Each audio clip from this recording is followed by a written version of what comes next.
the spread of belief in the afterlife affected more than just the newly emerging middle class. Some scholars say the Book of the Dead influenced Jewish and Christian scripture.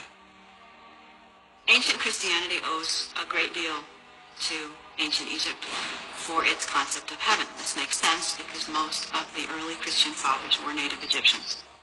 And so when documents were being written concerning the nature and substance of the afterlife, since these things were not originally written in the Bible, the ancient Egyptians sort of filled in the blanks.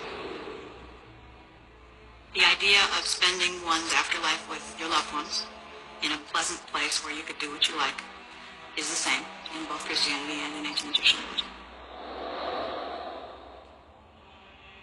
There's even a case to be made that the Egyptian Book of the Dead influenced New Testament and Christian religious imagery.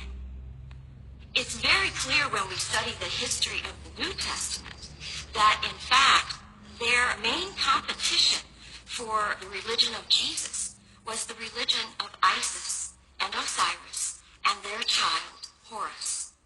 Many of the early figurations of the Virgin Mary sitting with baby Jesus on her lap are actually based on Isis statues, where Isis is holding Pharaoh, now her symbolic son.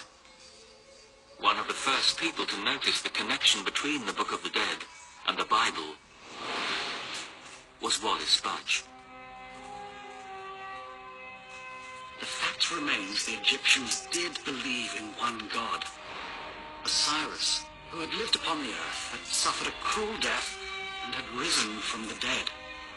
There is no doubt that certain views and religious ideas of Christian sects may be traced directly to the Egyptians. It's interesting to see how people's ethical beliefs and religious beliefs, no matter where they are from or what century they were sort of written in, all have a great deal in common.